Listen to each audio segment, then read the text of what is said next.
Hola a todos, bienvenidos a esta nueva explicación. Hoy vamos a meternos de lleno en el capítulo 16, que trata sobre los datos. Y sí, literal, esto va a ser como una aventura de estadística en formato cómic. Vamos a descubrir cómo tomar esos números que de entrada parecen un caos total, un dolor de cabeza, y transformarlos en gráficos súper fáciles de leer.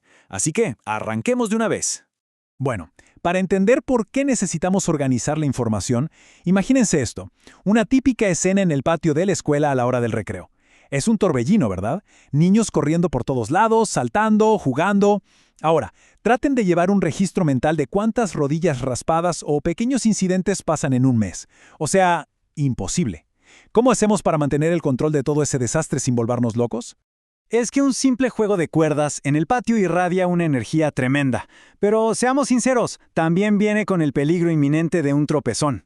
Tratar de contar los incidentes ahí mismo, en medio de tanta acción, es casi como intentar resolver un misterio en medio de un huracán. Es puro caos. Nuestra mente literal necesita urgente una estructura para entender qué está pasando realmente. Y fíjense, aquí tenemos un primer intento de organizar todo ese lío. Tenemos estos datos brutos sobre las lesiones que pasaron en el patio, en el gimnasio y en las escaleras, y estos de un antes y un después de una campaña de prevención. Pero a ver esto da un poco de dolor de cabeza, ¿no? Es tanta información mezclada que da para caerse de espaldas y gritar plop, tal cual como en los cómics. Los números por sí solos, así amontonados, la verdad es que nos ocultan la historia real. Entonces, frente a esta tremenda confusión numérica, necesitamos una solución urgente. Y ahí es donde entra nuestro primer héroe del día, el gráfico de barras dobles. Esta es, sin exagerar, una herramienta estadística fantástica. Es como un superpoder visual que nos permite tomar dos grupos de datos totalmente distintos y compararlos lado a lado con solo darles un vistazo. Llegó el momento de poner este héroe a prueba y ver cómo rescata nuestra información. ¡Y listo! ¡Magia! La confusión desaparece en segundos. Al usar este tipo de gráfico, el caos del recreo se organiza al instante.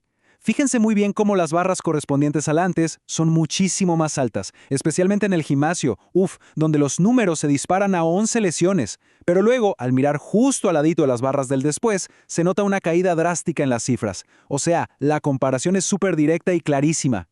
La conclusión que nos dejan estos números es innegable y la verdad súper reconfortante. Gracias a la claridad que nos da el gráfico, podemos decir con toda seguridad que la campaña de prevención en la escuela fue un éxito total. Básicamente, se logró salvar a un montón de estudiantes de esos rasguños dolorosos. Una gran victoria que antes estaba escondida entre tanto número. Bueno, pasemos a un escenario completamente diferente. Y este es de película, o mejor dicho, digno de una tira cómica. Es un caso que sacamos directo del material original. La misteriosa investigación sobre el consumo masivo de frutas en las casas de Juan y Sofía. Y les adelanto algo, se rumorea que hay una montaña gigante de plátanos escondida en estos datos. Y otra vez la misma historia, ¿no? Nos topamos primero con una tabla plana, súper aburrida y sin vida. Al ver estas compras mensuales de manzanas, naranjas y plátanos, los datos así en bruto vuelven a ocultarnos la realidad. Estas cifras tan frías no nos transmiten para nada la parte cómica de la verdadera historia detrás de lo que compran estas dos familias. Por eso es tan pero tan importante visualizar la información. Y aquí viene el gráfico de barras dobles a salvar el día una vez más, dándole vida a todo esto. Cuando comparamos visualmente la casa de Juan con la casa de Sofía, la verdad sale a la luz. La familia de Sofía compra nada menos que 32 plátanos cada mes, literal.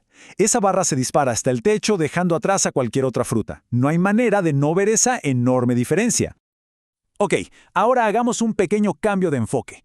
Imagínense esta otra pregunta. ¿Qué pasa cuando ya no queremos comparar dos familias? O un antes y un después.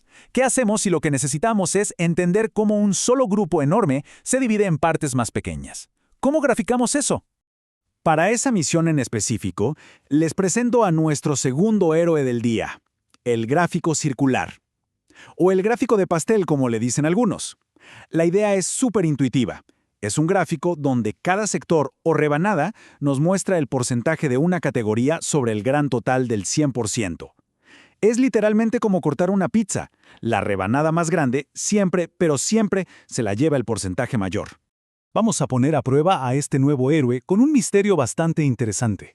Imaginen la biblioteca de la escuela. Hay la impresionante cantidad de 3.600 libros ahí guardados en los estantes. Y nuestra misión aquí es descubrir exactamente cómo se divide esa gigantesca colección según el tipo de libro.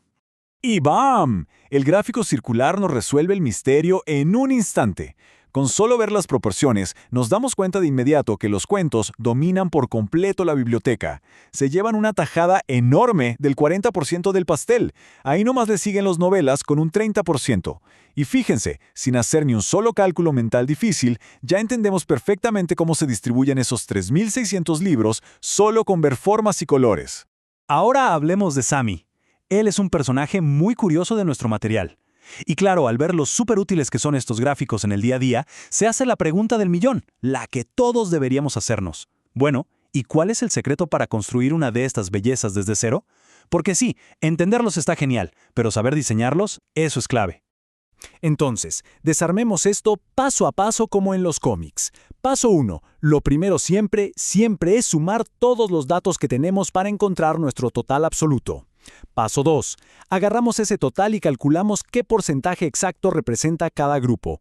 Y por último, el paso 3. Usamos esos porcentajes para dibujar las rebanadas en nuestro círculo, cuidando que cada porción tenga el tamaño justo. Es un proceso súper lógico, la verdad, a prueba de fallas. A ver, hagamos una prueba rápida para aplicar esto. Tenemos un nuevo caso. Organizaron una encuesta en la escuela sobre la estación del año favorita. Votaron en total 70 estudiantes. La cosa quedó así: 28 votos para la primavera, 21 para el verano, 14 para el invierno y, 7 para el otoño. Ahora, la pregunta es, ¿cómo convertimos esta lista de votos en un gráfico increíble? Pues siguiendo nuestros 3 pasitos de oro, sumamos el total, sacamos los porcentajes y ¡listo! Tenemos esta representación espectacular. A simple vista vemos que la primavera es la campeona indiscutible, quedándose con un 40% del gráfico. El verano entra en segundo lugar con su 30%. Así de fácil, con la estructura correcta, ya tenemos clarísimo qué prefieren los estudiantes. Ya para ir resumiendo todo esto, el punto más importante que quiero que se lleven hoy es saber elegir qué héroe usar según el problema. Si lo que quieren es comparar grupos, uno al ladito del otro, como eso de los accidentes o la montaña de plátanos, entonces llamen al gráfico de barras dobles. Pero ojo, si lo que buscan es entender cómo varias partes arman un todo, un 100%, como pasó con los libros o las estaciones, ahí su mejor amigo es el gráfico circular.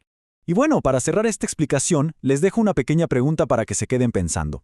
Si agarraran su propio día, sus 24 horas, y las convirtieran en datos para meterlas en un gráfico circular perfecto, ¿qué actividad se llevaría la rebanada más gigante?